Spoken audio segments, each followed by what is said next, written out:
relate, and yeah, it's impressive. Thanks. It's also a lot to wear all the hats, and like it's a lot of pressure because you're like, I gotta make sure everything's right. I feel like at the beginning it comes from a place of necessity. Like when you're first starting, you kind of realize that like all these things you want to do, I've got to figure it out because you can't afford the help. And then as I've grown as an artist, it's been so nice to be able to hand off certain things that like really don't interest me at all and hand those away. But then it's like all these things that I've learned to do and that I've gained like passion in.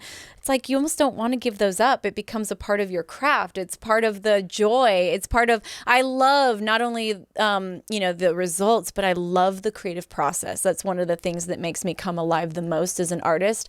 So it's really hard for me to be like, well, I don't want to give up the editing, or I actually went to film school. I don't want to give up the directing part. Like that's so fun for me. Like costuming, I've been making costumes since I was a kid. I'm like, I don't want to give that up. So it's like how I joke often that like, heaven forbid all of this crumpled one day and I have to be a functioning human in normal life. Like, the amount of times I'm like, anytime I go to a doctor, I'm hitting up my business manager being like, I'm sorry, what's my insurance information? I got like one time someone hit me and I was like, I can't find the insurance card in my car. And she's like, don't worry, it's there. So anything that's like normal life, functioning human, can't handle. I have to focus and push my energy the most in order to like do the tasks, or I guess the skills, like the things that nobody else can do. I have to put energy into being like, you better freaking practice your aerial routine and go to the rehearsal, and you better practice that violin and dancing at the same time, that part of the song that's really difficult. That's where I have to put my energy and focus, because that honestly isn't the fun stuff. It's the like, that's when you have to show up and work and you're tired and your body is like, I don't want to do it anymore, I want to sit down. I don't have to put much like physical like time into like making a costume, because that's like the end of the day when I can't practice anymore and I get to turn off my brain and just like rhinestone something. Like I mean, honestly, I've always loved the aerial arts. Like I remember watching like the PBS special of Cirque du Soleil when I was a kid and just being like mesmerized by it, and like, it was such another world. But then I remember the world kind of combined for me when I went to a Pink show, and suddenly you're like, well, like the circus is one thing, Cirque du Soleil, but seeing like an artist that feels very relatable, even though she's like otherworldly as well. But it made me be like, like this does feel like it's something I could try. And it was actually in the pandemic that I kind of started to dabble in it. I was stuck at home, and I used my, like, there was like a swing set in my backyard that I attached a hoop to my own backyard, actually with hair hanging, which is absolutely ridiculous. But it led me to like realize there was all kinds of apparatuses in such a world. And it's been so empowering because I don't know, I spent too much of my life wanting to be small. And that came from a really unhealthy place of like, being stuck in, like, this is a whole nother can of worms, but being stuck in anorexia for years and realizing that I was obsessed with almost wanting to disappear and be tiny. That's all, like, that's what I thought I needed to be for the world. And so then to heal that part of my brain and my mind and my body connection was quite a process. And then to, for the first time ever, really see my body as like, I actually want to be focused on what it can do. And I want to be strong enough to be able to lift myself, and seeing my body as this tool of what it can do rather than what I felt it needed to be, focusing on being strong and fit rather than working out to be tiny. Like, it was a whole different mindset that was actually incredibly empowering and healing for me in my relationship with my body, that it was like a byproduct of wanting to put on a cool show that I didn't know that would do so much for me on a personal level. It was in I believe it was Christmas of 2022 was when we really started to be like, or maybe actually it was 2021. I think it was 2021. And I will say, my dancers and they saw me starting to train, and two of them came to me and they're like, would you want us to go up in the air too? So it was really fun to get to not only train by my, for my own act, but then to be like, oh, I've got my girls with me. Like, we're doing this together. And I'm so glad I had that, because it was this sense of every night when those hoops would come down. The first tour was actually quite scary because we were baby aerialists. We weren't very we were new at it.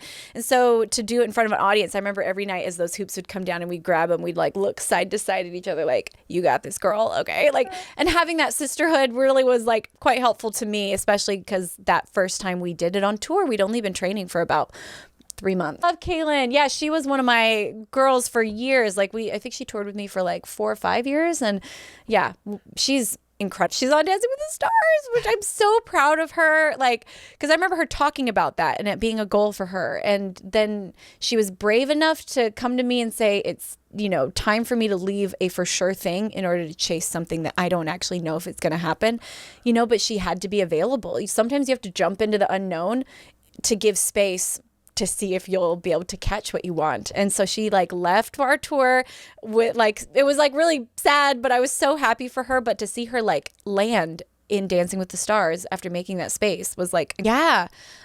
I mean, so many examples, but the one that really comes to mind is I feel like it's always those first ones that are the scariest, because now if I take a risk, like, I don't know, like I have enough to fall back on to realize like I'm not going to lose it all, most likely if I try risk. But I remember, gosh, when I think the biggest risk I ever took was when I put on my first ever show, because I had to hire a band. I flew them all to New York City.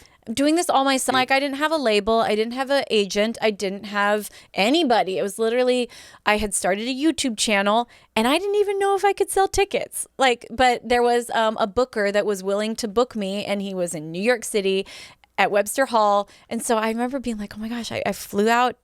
I found a band, flew them to New York City, rented a rehearsal space, rented all the gear. I think I got paid like $1,000 or $1,500 to do the show. It cost me like over $10,000 to put it on and to do all the rehearsals and to get because I'd never done a show before. So it took quite a lot to get that first show. And this was my hope of getting a manager and a booking agent and, and trying to invite people to the show. I didn't even know if the tickets would sell. Well, luckily I had a YouTube channel that was doing well, but there's always that question of like, well, they'll show up to click on a video, but will they leave their house to come see me? Are any of them even near New York? I don't know. But luckily that show sold out. Several booking agents came. I got one from the that booked me after that. And so it was this huge risk at the time. $10,000 was like a lot of what I had. I didn't really have much outside of that. And so it was like that big first jump really paid off. I booked a tour from that show, and, the rest is history. I'm now because for me, the goal was always not just to create music or have, being an influencer was not even really a thing back then. But for me, it was always like, I want to put on a show. So I'm going to put my eggs in that basket and I'm going to go for it. And even though it doesn't seem like a lot now, that was a huge, scary risk at the time. There wasn't any case studies of like, oh yeah, if you go on, these social media platforms, it leads to outside success. It was very contained in the world of like YouTubers that was it. And they collaborated in the YouTube world. They didn't leave much. Yeah. There were YouTube events, there were YouTube meetups, but there wasn't they didn't really do live shows. So it was a big experiment, and I'm so grateful that I did it, because touring is my favorite part of my business, and it's something, and people sometimes ask me how did you make that crossover? And I'm like, well, I did it really early from the very beginning. As soon as I felt like I could put on a show, I did it. I went for it. I jumped. And now it's, like I said, a built-in part of my brand, because it grew as my channel grew, the touring grew at the same time. And I'm so grateful I did that. That was always it's funny. That was always the goal. At first, it was all about making the videos and making the music, because that was what I was working to. And but I knew you had to have fans.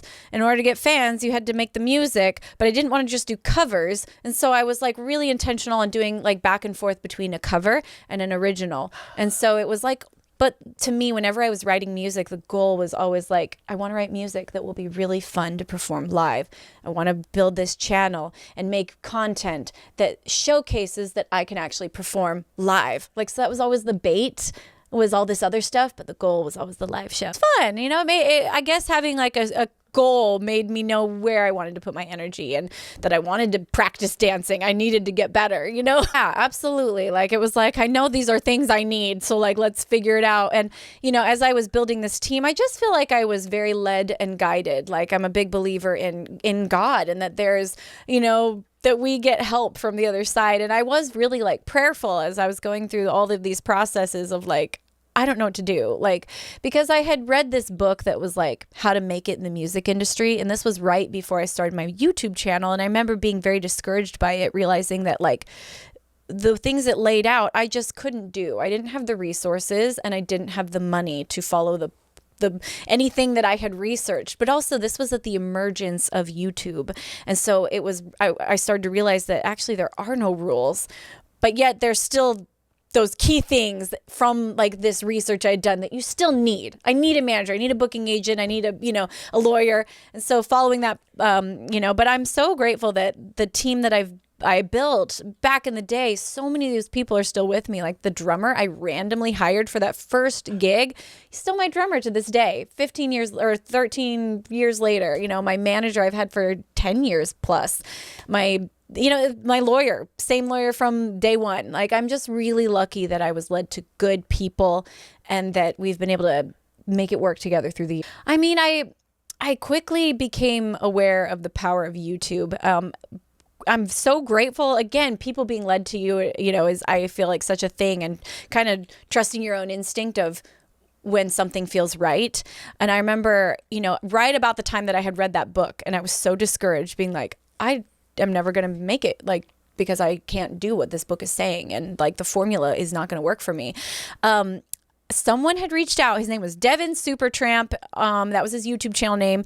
And I don't even remember how he reached out to me because I didn't really have a YouTube channel yet, but he contacted me and told me, I'm teaching a YouTube workshop in Provo, Utah. And that's where I lived. And he's like, I want to show people how to be YouTubers.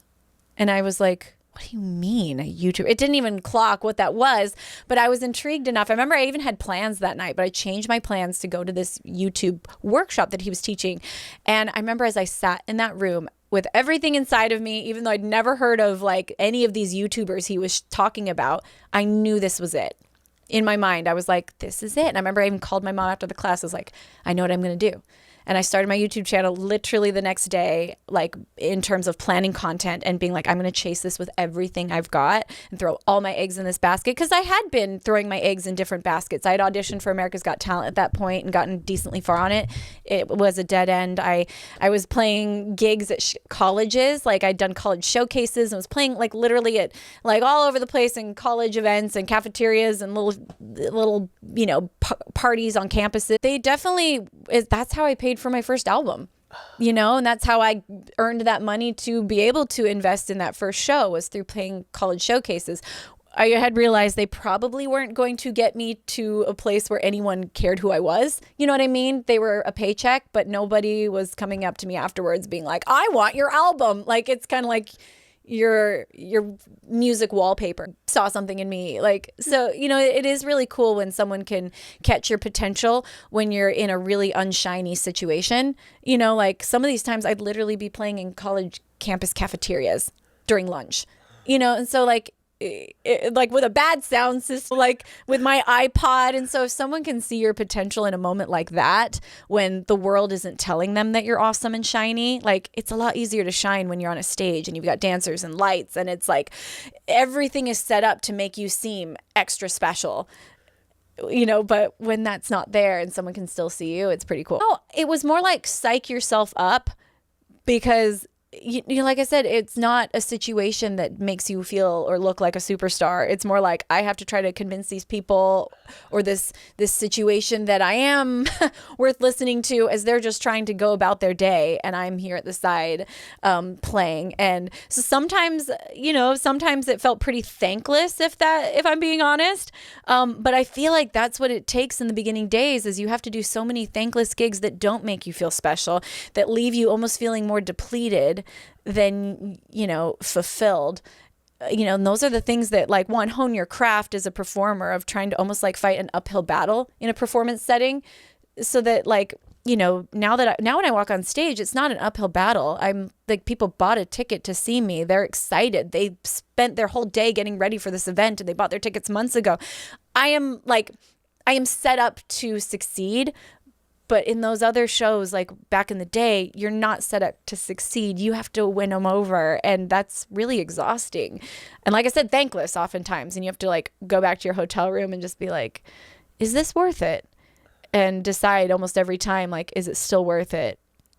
And thankfully, I was able to be like, yes, it's worth it for long enough But definitely there was a time when I was like, it's not worth it. But I think that I'm so grateful that my inner gut was like, keep going. Several times, yeah. Because you just are tired. You're exhausted. No one cares. Like, no one's listening. And like that is pretty discouraging when you kind of feel like you're just not making any progress. And also for me, the hardest thing was that it was exhausting, but it was lonely. Right. Band, I didn't have a manager. Like, I would just basically return to college and like try to keep up with all my school work and everything, and try to see some of my friends, like, but then on the weekends I'd go fly off to some random city, play for some people, go back to my hotel room by myself, rent a car by myself, drive. It was just very, very lonely, spending all your free time on this like thing by yourself.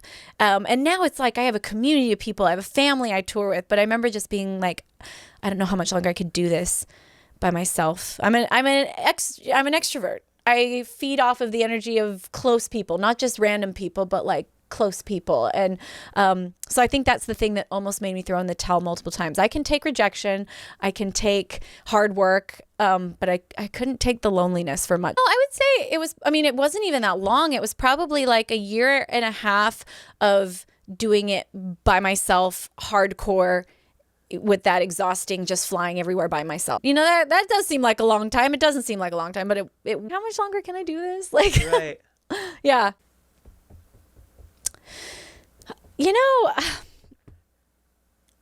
Toughest door I kicked down. I would say it was just making that crossover from YouTuber to a live performer that like really could sell tickets. But actually, we've already talked about that.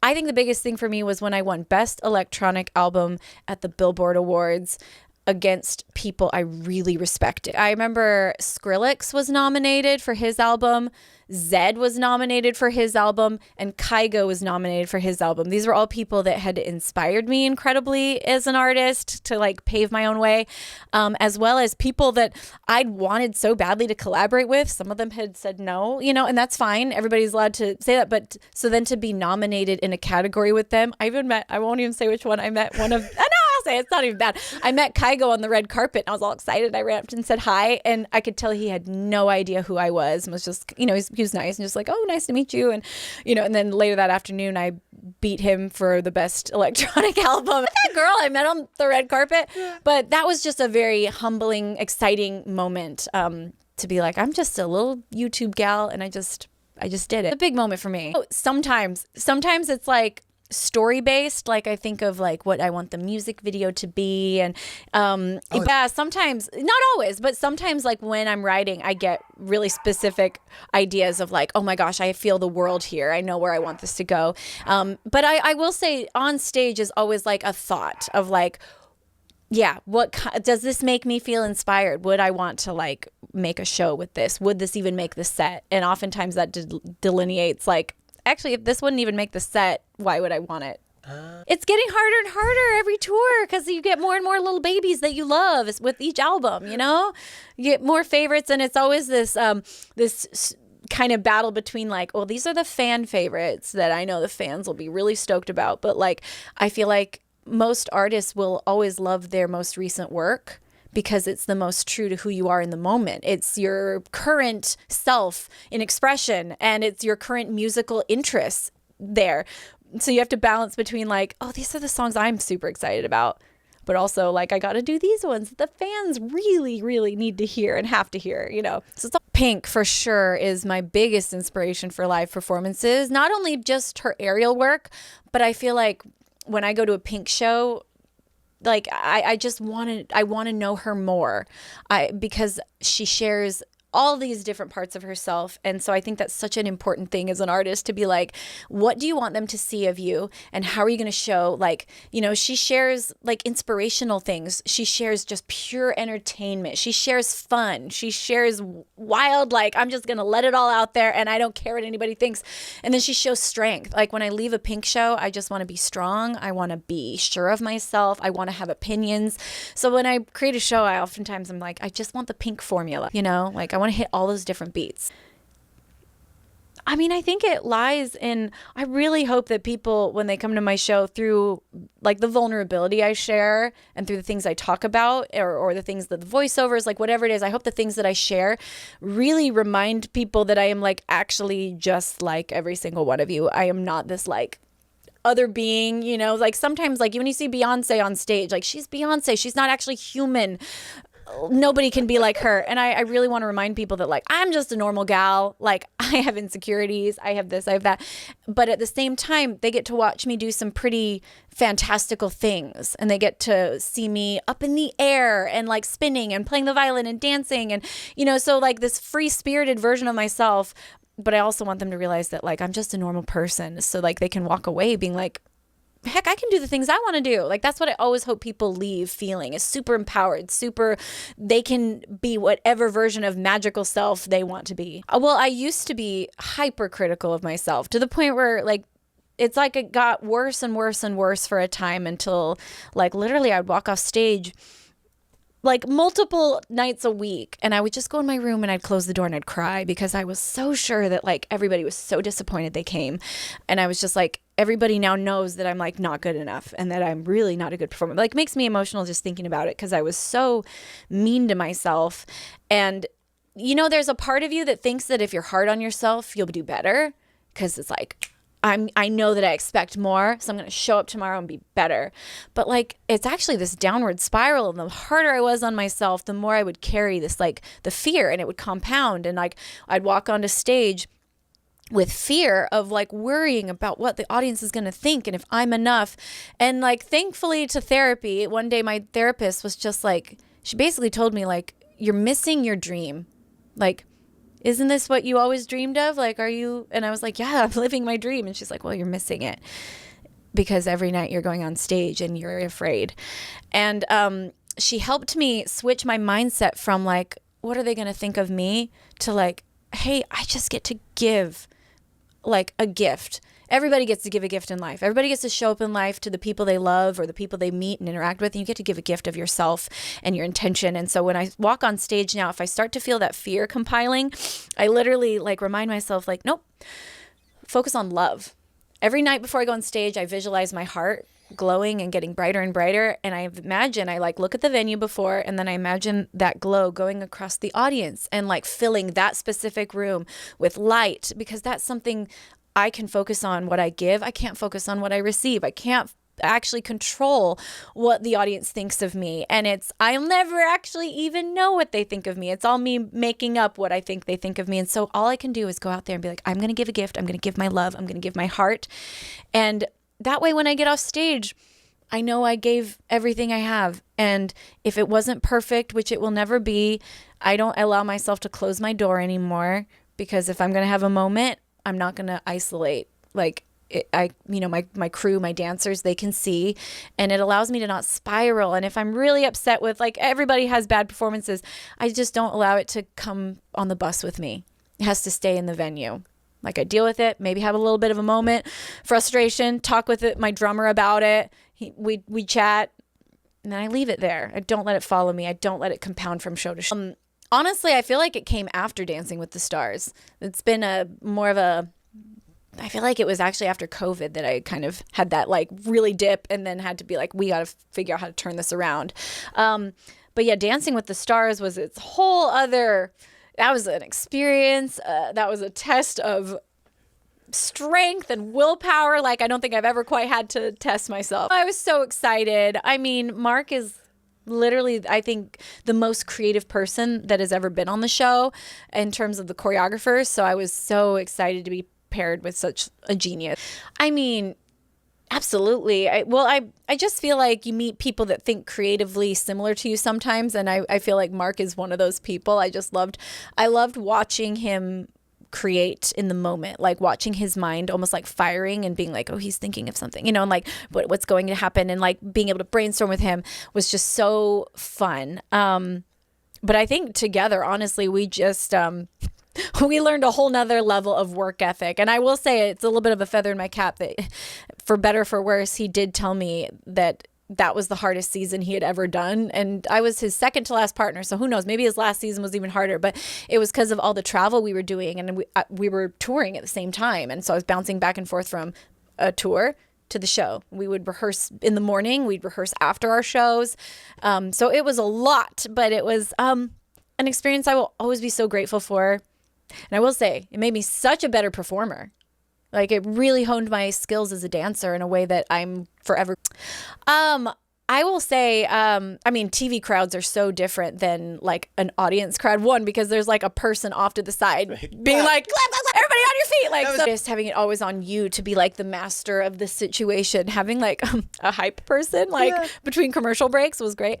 But I don't know. I was just so inspired by the whole experience, seeing how the TV world works and the creativity that went into all of these different numbers, and kind of taking a bit of that into my own shows of like, and, you know, I learned so much working with the costume team, working with the producers, and just seeing how they crafted a live show, you know, and I think there's always something to be gleaned from that. Like, I creative direct all my own shows, and thinking about, I think they made me think about color in a whole new way. Just the way that, like, for example, when the costumers, you know, would come in and we'd talk about what I wanted to wear that week, and you kind of got to design it with them, and they'd be like, no, we can't do purple because Whitney's wearing purple, you know. And it was like, oh, color is such an important part of storytelling and identifying moments, you know. So they kind of helped me, like, even something as simple as color or the style of music and the flow, the way they'd orchestrate a show was also gearing towards how they wanted the arc of the feeling to be through that episode. So, you know, there's just something always to be gleaned from these experts of like, and sure, yeah. That's so cool. Yeah, I mean, I do breath work before I go out on stage. One, because there's like, breath work is so cool. There's so much science behind it. Like, it's often termed as like a woo-woo thing, you know, but there's so much science behind it that you actually, through oxygen and through breath patterns, you actually reset your nerves, like your nervous system. And the nerves, when they start to get heightened through like being a little bit afraid or like that anxiety or the anxiousness, which is excitement, you can reset it through breath, where your nerves actually that contraction will decrease. And so it's actually been so great for me, especially like the amount I have to use my hands and physicality. Like, tight nerves are terrible. So it's been game changer for my mental health, but also just performing, to do breath work on a regular basis. And then I think I love that meditation of like visualizing my heart getting brighter and filling the audience. And if I ever start to feel in the middle of a show that I'm like, oh gosh, I'm messing up, and then you mess up again, and then you're like, no, I got to play better, and then you mess up again, my reset is like going back to that visual of seeing my heart and the audience, and it's like, I'm just here to give my heart to them. That's okay. So I can like kind of go back to that, to like even ground myself mid-show if I have a little bit of, I mean, I do a lot of stretches to just, you know, because as a violinist, too much of your life is spent hunched and clenched in, you know, all of your positions are forward. So I do a lot of stuff to try to like reverse my hands, you know, just, so those are just stretches I do. I did play a prank on my dancers 2 tours ago. It was like, I had a new set of dancers, so they didn't quite know all of the routines, and midway through the tour I had my crew put up signs everywhere that just said hand rest day, and my dancers, when they woke up, I was already up and I had like socks on my hands, and everybody explained like, oh yeah, like vocalists have to go on vocal rest, Lindsey has to go on hand rest. So all day long I had them like doing everything for me, from making my morning protein shake to feeding, hand fed me.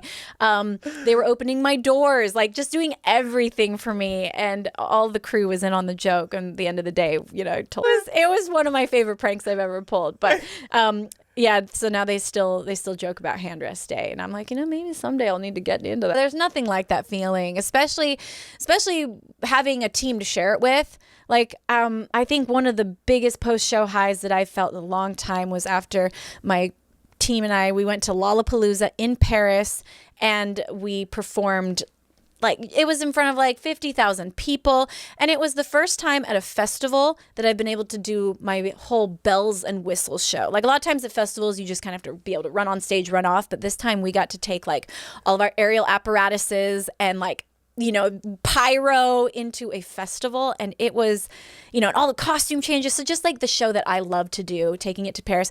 But it was also such a crazy team effort. Like, it was a lot of like divide and conquer, like all of us working on our different pieces to then meet in Paris and pray that the whole show worked together. And everyone had worked so hard on my team, from the dancers to the riggers. And I remember when we got off stage and it had just gone amazing. It was like that team high of like, not only am I proud of myself, we were all so proud of each other and each other's work and each other's focus. And, that was like, there's nothing like that feeling. I really do. I mean, I don't know how rare that is, but I just personally feel so lucky that I have people that have been with me for, like I said, my drummer's been there, my tour manager and my lighting guy have been there for like 13. And then we've got people who've been there for 10 years. And, even all my dancers right now, one of them's been with me for 8 years.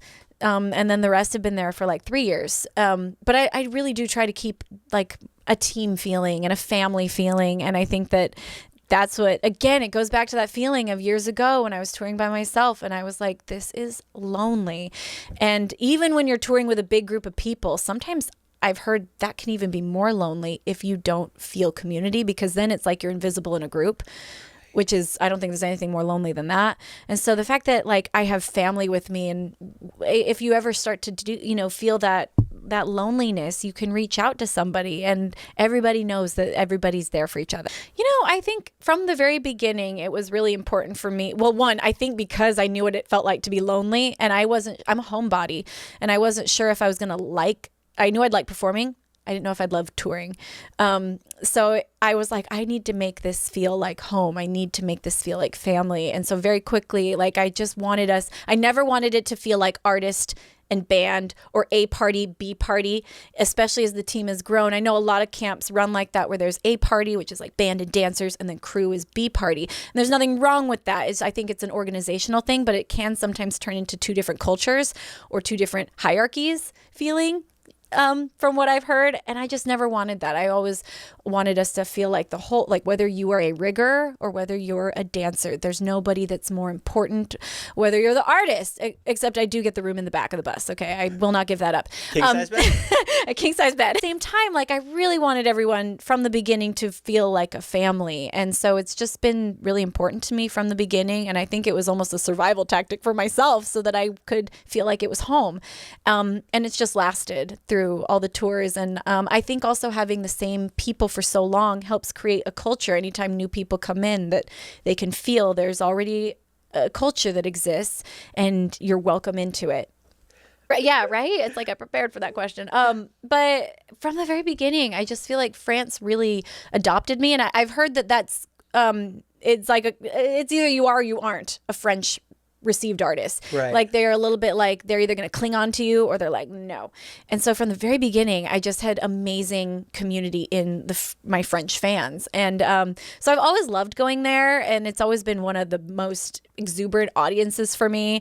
And I just love French pastries and cheese. Absolutely. I mean, I started when I was 6, so I had to have someone to like show me how to do it. But I will say, whenever people tell me they're starting the violin, I always highly recommend like get a teacher to at least get you the beginning ropes and get you a foundation.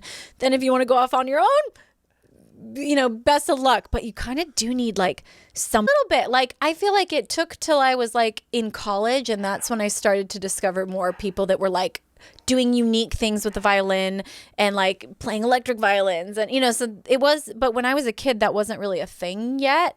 But I did love like fiddle music. I thought fiddle music was like the fun violin, and I played my classical because that's what you had to do. And that's what my lessons were for. But when I would get to just have fun, it was fiddle music. It's funny because it never really occurred to me much to explore my own sound until I was like in college. And it's because as a classical violinist or a classical anything, you think about even the like ballet, there's a right and a wrong way to do things. There's the way it's always been done.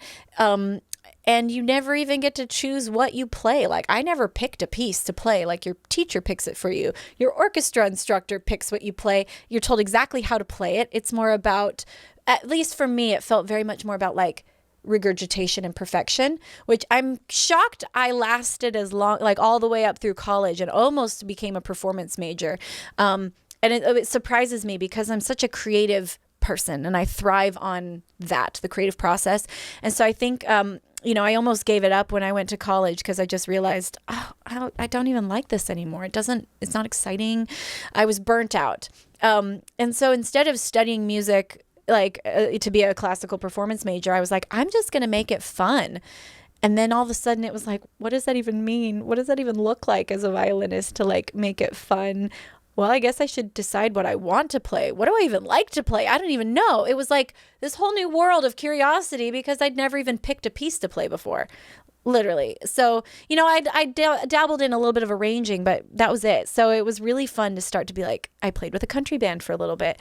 I played with some indie folk artists. I started going to open mic nights. And if I heard an artist I liked, I would go up and I'd made a little business card and I'd give it to him and be like, if you ever want to play with a violinist or you need a violinist for a recording, or you just call me, let me know. And some people took me up on it. So I just started to experiment and express myself, and it became this really fun journey that I think saved me as a violinist and as an artist, and made it so I think I would have quit had I not done. I think one of the first scores that ever blew me away was Pirates of the Caribbean. As a teenager, being like, I love that. I want to play that, and learned it on the violin. Now there's so many. How to Train Your Dragon is just one of the most beautiful. It's top of mind because it's new. It just came out again. I love Celtic music. So the Brave theme from Disney's Brave. So scores? I've dabbled. No, not really. I've dabbled just a tiny bit. But it's something I would love to get into more. So if I was starting today, because it's so funny, it's so different now even than when I started. I don't know. I feel like the zeitgeist of social media is constantly changing. So it's always about just paying attention and learning. And really, I think that my best advice for anybody who's starting out as an artist is use the platforms that are here right now, but also keep your ear to the ground for the next one. What's the next one that's emerging? And if you hear any whisperings of a new platform coming, get on there and start experimenting on it, because the easiest way, I was so fortunate that I caught the wave of YouTube as it exploded. I had just made a platform and started getting fans, and I had a little community on this platform of YouTube, so that when YouTube blew up, I was on top of the wave, And so if I was starting now, that's what I would do. I'd be like, what's coming next? TikTok's got its thing. It's got its consistency already. It is what it is. So does Instagram. Any second now, there's going to be another one that pops up. And you better believe it, researching and trying to figure out what that next one. I feel like it's less about one trend. It's literally about showing up over and over and over and over and over and over and over and over and over and over. Showing up constantly, because I've had, and I think this was a really important thing that being on America's Got Talent taught me, was because at the time when I was on America's Got Talent, it was one of the biggest shows on network TV. Network TV was king. YouTube really wasn't even a thing quite yet. So literally that was the formula. One of the best ways to get launched was to go on one of these reality shows. And I remember I went on it. I made it all the way to the quarterfinals. People were all excited, and they were on my MySpace page, commenting, and on my Facebook. I was they were friends. They were friends. Honestly, I think I had I want to say 3,000, so not a lot, but I was seeing it starting to grow while I was on the show. But the moment that the show ended, it was done. And everybody, it was almost overnight they forgot. And I just remember being so discouraged, not only because I got kicked off and was kind of embarrassed, actually very embarrassed with that it didn't go well for me. I got X'd. I got the whole it was an embarrassing experience that I'm very grateful for now. But also in that moment, I was so confused because I was I was seen by 11 million people a week ago, and now nobody cares. So is any of this worth it? I don't get it. What does make you what works if that didn't work? And so it taught me this valuable lesson. It's not about hitting a viral trend and everybody coming to see your show. It's not about having your moment on a talk show or a reality TV show or whatever. It's about showing up again and again and again. And it's I've had so many viral moments, that I've worked really hard for. I've had so many viral tanks, but it's I continue when I see something that's interesting to jump on it if I think it fits my brand, and if I'm this is a chance to go viral again, and sometimes they really hit, sometimes they don't, but no one 2, 3, or 4 viral moments are going to make a career. It's consistency. That was a really cool full circle moment the first time I went back to AGT, because I don't know, it was, like I said, I can't describe to you the feeling I had when I got kicked off the show. I was so humiliated. I was so discouraged. Well, it was live when I did. I was on stage, like facing the critique of these judges, knowing I had just kind of bombed my performance. Like I didn't do very well.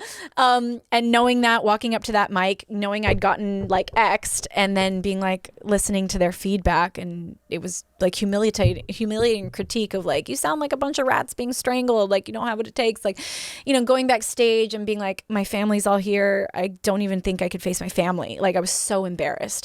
And coming off of that, to then buoy myself up again was just quite an experience of like resilience and teaching myself that like, truly, do I believe that one moment defines me, or do I believe that I can get better, I can try again, and that maybe this one moment isn't everything?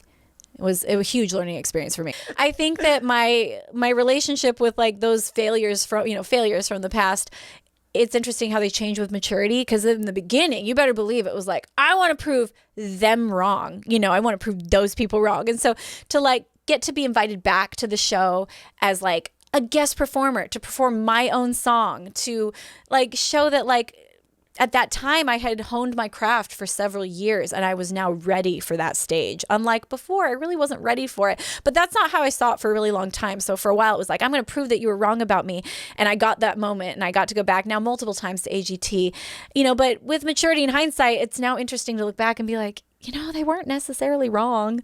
Like, I really wasn't that great that night, to be honest. And it's just that to be, like, I had a lot to learn. I had a lot to grow. And and I've now earned my spot on every stage I go onto. And I really am a believer that you got to earn your stripes. But just because you face some rejection or embarrassment or you fall down in the beginning doesn't mean you're not going to be strong enough eventually to stand. Absolutely. It was the fact that it was huge. 11 million people were watching live. That I don't think that even happens anymore nowadays. That's very rare. But back then, that was the kind of network viewership they would get. And so that having it broadcast so big, I think also the thing that made it stung so much was it was my first, hello world, this is me. I'm Lindsey Stirling. I dance and play the violin. This is my craft. Nowadays, just say I was to have like I do. Like you have disappointments, you have pitfalls, you have things that don't go the way you want.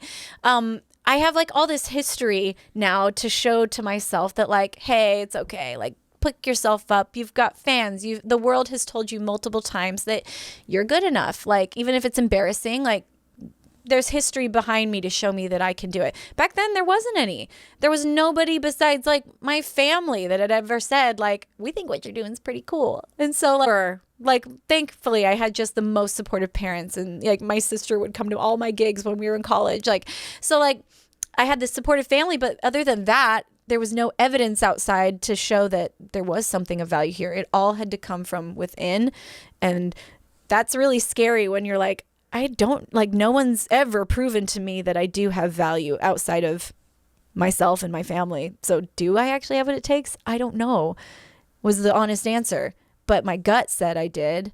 And so that was enough to like thankfully keep me moving forward. And honestly, I'm not quite sure what made me strong enough to like rise from some of those early pitfalls when there was no proof yet that I could do it. Like I said, it's a lot easier to get yourself up once you've had you have a team around you and you have people and fans. Like back then there was nobody. And I'm really grateful that my inner gut was like strong enough to make me be like, I can't quite give up on this yet. We got to go a little farther. I think it was my first, oh my gosh, I really think this is working moment was actually when I had my first viral moment with an original song. Because I had viral moments in the past. My first one was the devastation of AGT. Went viral. Not the way you want to go viral. After that, though, I had done some originals on YouTube. And then I had done some covers. And the covers, I did a Zelda medley. Went massively viral. That was the first positive viral moment I had. But still, it wasn't it didn't feel quite like it was me. It was okay, they liked it because I'm dressed up like Link. Favorite franchise music. But when I had this song Crystallize, it was a dubstep song that I wrote. It was the style of music that I was like, this is me. And when that went viral, it had like 1 million views in less than a day, which was crazy. At the time, I think I only had about 100,000 like followers. And so that ratio is insane to get that kind of a view on YouTube back then. And I just remember being like, I think my life just changed. This is my, that was the moment where everything shifted and I suddenly became Lindsey Stirling, an artist, rather than Lindsey Stirling, a girl who plays violin on YouTube. Wow. And it was big, and I felt it when it happened. I knew. I mean, it's not, I feel like that was right before the moment that I decided to take the risk to put on my first show. And I think it more than anything just made me be like, I can do this. And, you know, it was a while till I feel like there was such a connotation for the longest time about being a YouTuber where the music industry didn't take you seriously because nobody had really jumped off platform. So it took a while for like those calls to start coming in. But that's when I knew that it was going to work. It was interesting because I was so proud to be a YouTuber. There's a pride to it and there was a community. So it's like I was really proud to be a YouTuber, but also I was very determined to show that we could stand in the real world and that it was a credible platform. If anything, even in my mind, I was like, it's even more credible because we did it ourselves, you know? So I think that's one of the reasons it was so exciting when my touring took off and when I started winning awards against traditional label artists and I had no label. And I think that's why it was so exciting to me because I did feel like I had a little bit of a mission, not only for myself, but for my like YouTube comrades to be like, we are part of the entertainment industry. We are legitimate creators and artists. And so, yeah, I definitely had to like uphill battle against a stigma for a really long time. And it was really exciting to see it start to like cross over. It's usually just creating through ear what I feel and like I'll just play it and lock it into memory. And then, you know, but it's really fun. I love working with producers. That's the way I like to work. And so but yeah, no, I go in and I work with producers. I go in like a blank slate. I usually have a concept. Like I have a vibe, a mood. Like sometimes I've gone in with a full like music video idea. Like I wrote a song called Shatter Me and I went in and I told the producer, today we're writing about a ballerina that is trapped in a music box and she realizes that she isn't actually being protected, but she wants to break free, you know? So like sometimes I go in with a really specific concept or like my whole Artemis album was based on a comic book that I had written. And so I went in with all these characters and ideas. Other times I go in with like, I just want to write something really hopeful today. Like I want to write the feeling of hope. So I always go in with like at least a thread, but no melodies. We come up with that. They start to make like chords of the track and then I start to play and it's almost like we're jamming in slow motion. Yeah, Yo's trying to make like a demo by the day, like of here's, you know, hey, we got our verse, we got our pre, we got our chorus, like maybe a bridge, like, and that's enough to even know if you want to return to it. Cause usually I never finish a song in a day. Some people I know they do, but it's enough to know, is this a seed that's worth like watering and growing and going back to it? Like, is it going to raise its hand when you've got your list of like my last album? I think I had 80 demos. I know that's a lot. 14. Wow. Yeah. So it's, personally, I don't know if this is how it is for everybody, but every album I have to write more songs to like my first album, there were 12 songs on it. I wrote 12 songs.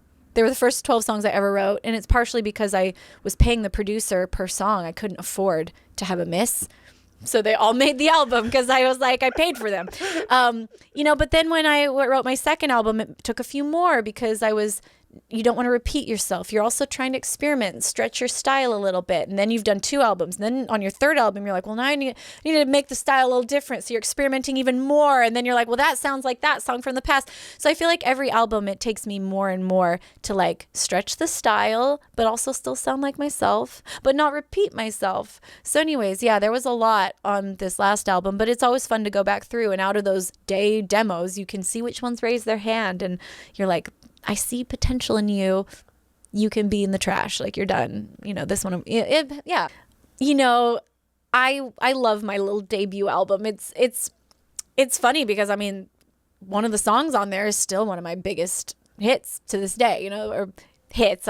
It's my fan favorite. But It's really funny because even I feel like there's a freedom in that album. I didn't actually know how to write music. I didn't know the like real tried and true formulas. I was just writing and doing what sounded fun. And there's a playfulness to that first album that actually when I wrote my last album, I really tried to recapture, you know, with all the now things I know about writing and all the skills I've learned and the, you know, just like the sound I've developed, but then being like, I want to be free enough to like take some liberties. Like, it's so funny to listen to that first album, how sometimes there's random tangents that a song will go on that I would not normally think to do because it doesn't fit a formula. It's like, why did that go off and do that? I don't know, but it works. It's fun.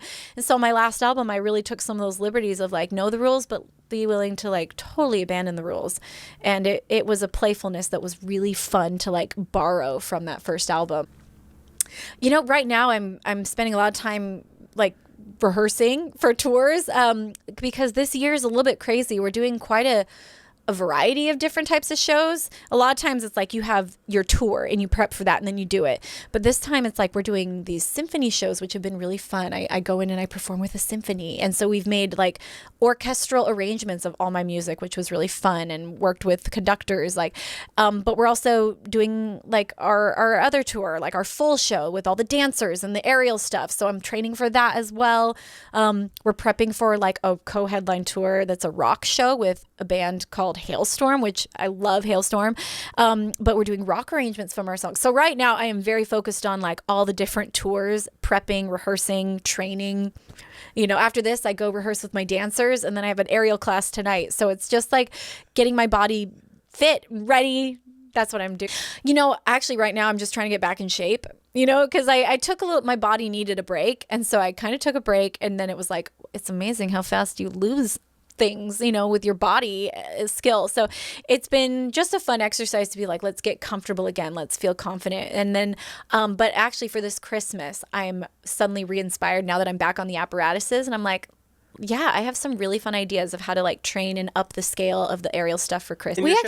We actually have to search pretty hard to make sure. And it's always such a bummer when you realize that a venue can't and it's booked and you're there and you're just like, dang it. Like usually we know things ahead of time, but sometimes just because of tour routing, they're like, by the way, this certain show, you can't do your aerial stuff. And I always feel like bad because like some of the fans don't know what they're missing, but other fans, they're like, she didn't do it. Like, you know what I mean? And you always want to give like the full show. So it always really bums me out.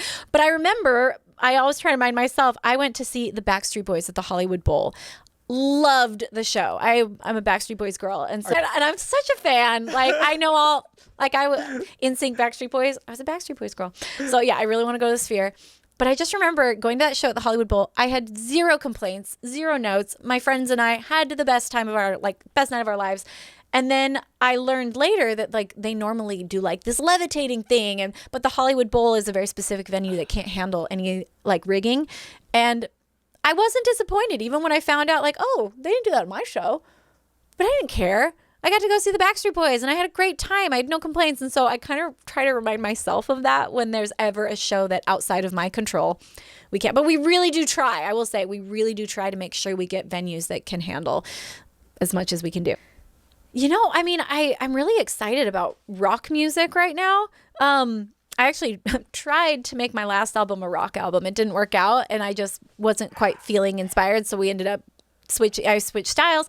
But now that we're doing a rock tour with Halestorm and I've been like arranging my music in rock form, I'm like, okay, I feel re-inspired and I would love to like come out with a rock album for my next one. And so, you know, and I think that brings a different type of skill, more so to my violin playing than anything. But I think it's also really fun to be like, oh my gosh, like, you know, dancers, for example, the type of theatrical show I do isn't necessarily considered like what you see in a rock show, but I'm excited to like meld those two worlds. And like, I don't know, I just think it'd be a really fun challenge. It's something that we're doing this fall, so we'll see how the fans like it. But yeah, I'm excited about rock music. Well, I grew up being such a fan of Evanescence. Like, we got to tour with Evanescence years ago, and that was like a dream come true, you know, and I've gotten to work with like rock artists for, you know, on different collaborations, and it just seems to be such a natural fit. But yeah, and I grew up with like, I mean, I loved Weezer. That's more like the punk rock, you know, or alternative rock. But like, I grew up in quite a like, you know, house conservative, but that means something different.